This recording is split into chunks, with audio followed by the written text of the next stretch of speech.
It's happening. Corn is coming up. I had to get some more seed.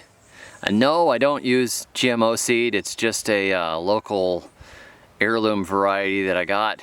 And seeds here die really quickly. So the first few times I planted corn, I didn't realize that, I mean, the seeds here in this humid, warm climate give up in sometimes 6 months. I used to be able to keep seeds for a couple of years just on the shelf in my old air-conditioned house, but not here.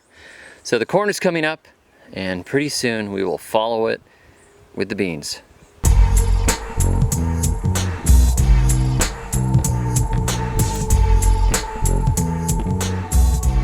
Today I figure I'd just take you around and show you some more updates on bits and pieces that are going on, including some of the annual beds and down through the bananas and grapevines and a surprise appearance by a Tonka bean. This is a beautiful bed of long beans or yard long beans or snake beans or whatever you want to call them. This one on the end here is actually about to bloom. Looking good. And one of my sons planted these, and this is the first time we've grown this variety, and they are going to be producing really soon. Along the fence here you can see a couple of beans climbing up. Those are Kentucky beans. Just a regular old black-seeded Kentucky, which climbs poles, and that's the same kind of beans I'm eventually going to plant on the corn in the Three Sisters garden. This little bed is looking very nice. We've got Celosia argentea, and the tomatoes are growing really rapidly, and there's a pumpkin that planted itself back there, so I'm going to let that run, and we'll see what happens with it. These here are looking pretty good. These were transplanted later, but you can see there's a couple of watermelons and some tomatoes in there. These are just little beds. These are my kids' beds. The one down on the bottom here is all planted with ginger. Alright, here's the ginger. Look at this little one coming up. This whole bed was planted with ginger. My son says, I like ginger. I'm gonna plant ginger. I've never planted that before. So there's the first one coming up. They kind of look like running bamboo when they first come up, but they're not nearly so scary. This will be plenty of ginger. Ginger is a long crop, so it takes some time to work and to make enough roots, but we'll be probably digging this bed in about a year, you know, December or so, maybe January when it all dies down. This little bed here has some tomato transplants in it. This is one of my other son's beds, and it's looking pretty good. We've got to get some stakes on those tomatoes.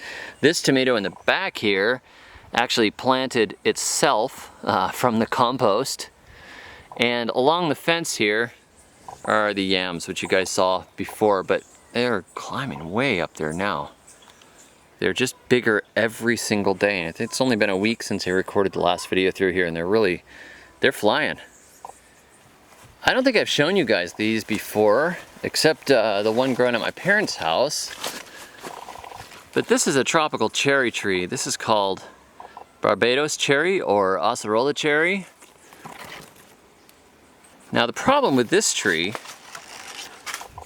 is I was horrified the first time I tasted it to realize that these are really sour, because the ones at my parents' house that I planted were not sour. They're a nice sweet tart cherry, but these are just brutally sour. They're like eating a unsweetened vitamin C, you know, like the cheap Kirkland vitamin C. That's what they taste like, and they're loaded with vitamin C, so it makes sense, but they're not a very pleasant fruit. These are good for juices and for adding to other things, but they're not really good as themselves. I imagine you could probably make a pretty good jam out of them because of the tart flavor, but they're not nice for just off the tree.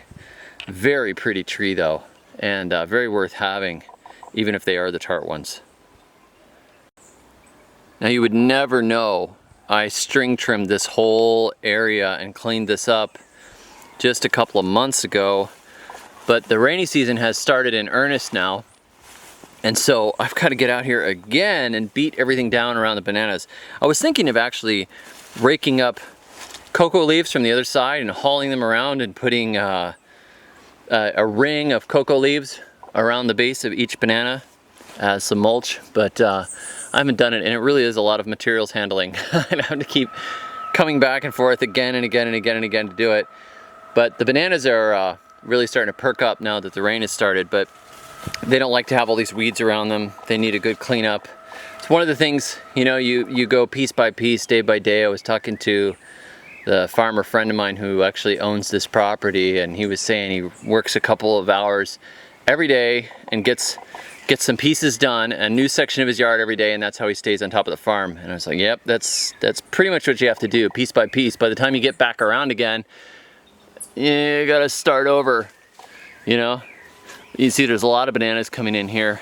And yes, we do eat all the bananas. Some of them we give away, but most of them we eat.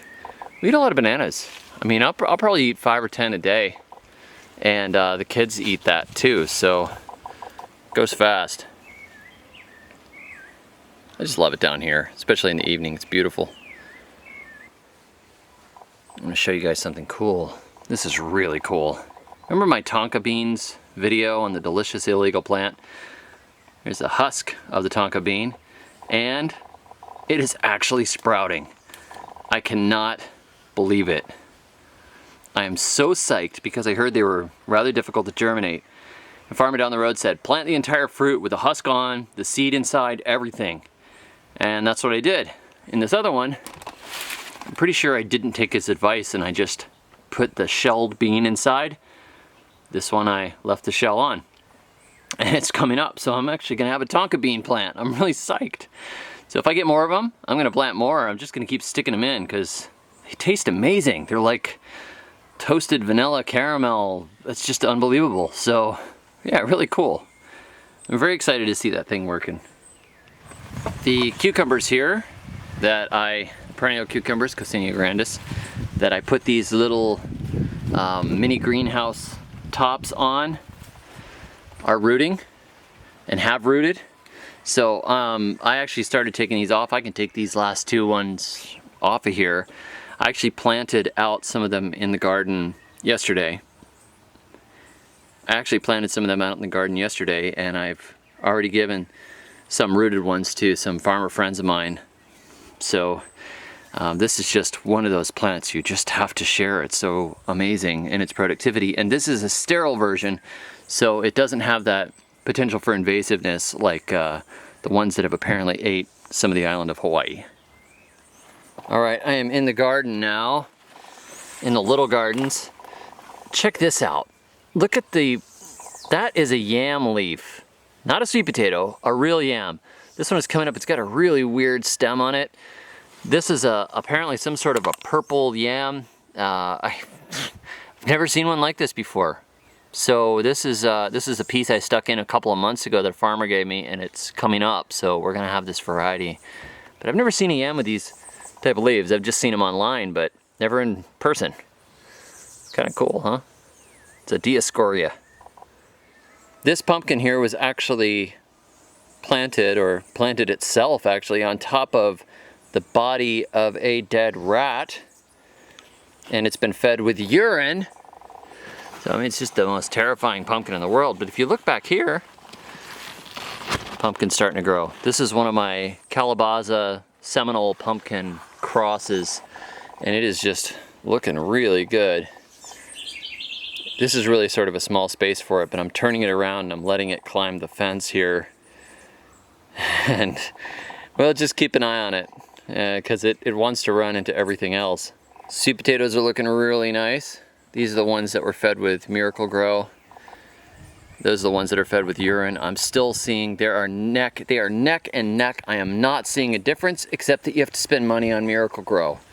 And it's blue, which is just not natural. These things are looking pretty good too. Peanuts are growing, albeit slowly. I just got another bag of raw unshelled peanuts that my wife found at the store. So we are going to try planting those and see if they all come up. I think they will. They're from North Carolina. I mean, North Carolina is a nice place. Over here, I discovered something really cool the other day. This is the other variety of edible air potato, Dioscorea bulbifera, and it's sprouting out of the ground here. It's very tiny. It was a very tiny bulbil, and I thought it was gonna die. I mean, look at the other one. This is the other variety that was given to me, and look at how big it is. So I don't know. this little one is coming through for us, and I'm excited about that because I really didn't want to lose this variety. It's got a crazy angular shape to it that I think is cool. Oh, cucumber. The pimento peppers are looking really nice in here. Very happy. We gave them a lot of spacing. We went with more Steve Solomon style spacing, so they have plenty of room to spread out and make the best crop they can. And there's a sweet potato here that my 5-year-old planted in the bed. I'm just letting it go, as he just really wanted to plant one, so I let him stick one in that was sprouting on the counter. He said, "Can I plant this? Can I plant this?" I said, "Sure, go for it." So this is the pepper and sweet potatoes. That's probably should be a book. Peppers love sweet potatoes and other gardening random things, random companion planting. Here's a funny thing too. Look at that. That is a stinking toe tree seedling that has started here. This tree can get like 100-foot plus tall. It's a big rainforest species, and it was in the compost, so we have it here now. I still can't get enough of these beautiful and remarkable perennial cucumbers, Coccinea grandis. This is all one plant, and it has been growing for months and months now, all the way down the fence, and the roots are down here. See that big mess right there? That's where the roots are coming from, and all those vines. There's a great big root under there. If you live in a colder climate like North Florida, you know, probably even South Georgia, elsewhere, there's another one. They will actually freeze to the ground, but they'll come back from the roots. But here, this thing went all the way through the rainy season and doesn't have pest issues. It produces something like probably about 10 little cucumbers a day. And they're just little cucumbers. They're like baby cucumbers. And just goes and goes and goes and goes. And my kids come out here and pick them. I come out here and pick them. And I mean, I just like go string trim or do some work in the yard, and I walk by the cucumber plant and say, "Oh, there's another one." Go eat a handful of little delicious cucumbers. Very refreshing. I just love this plant. It's crazy. Fantastic. Here's a grapevine that we cut way back. It hasn't fruited, but it's happy, obviously. That's where we cut it, right there.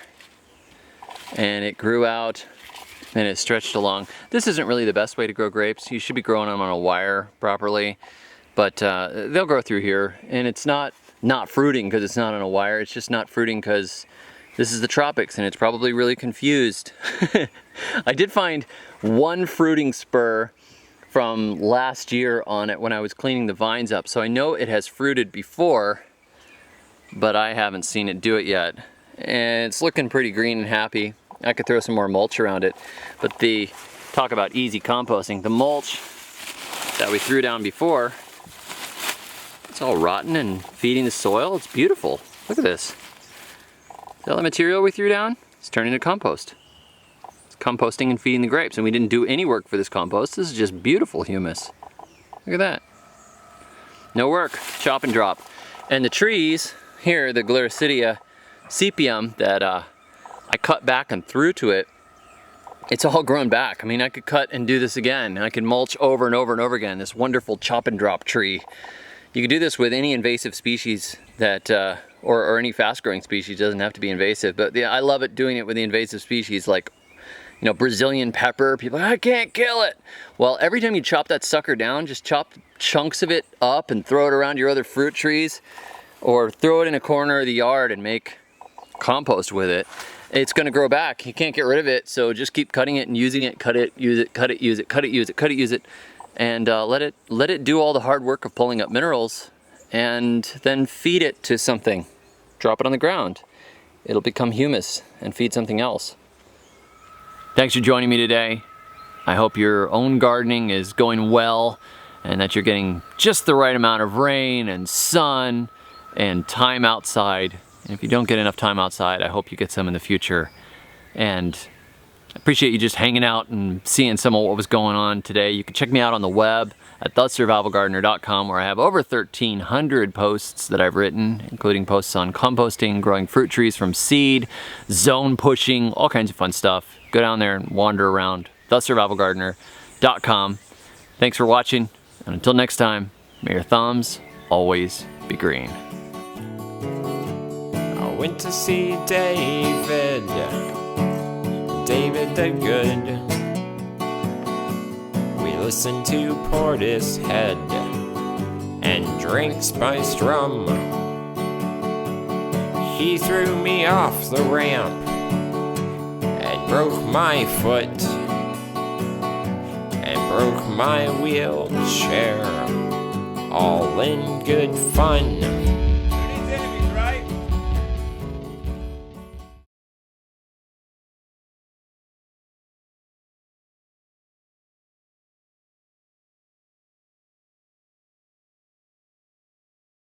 Yo, check it out, I'm putting Tonka beans in the bags.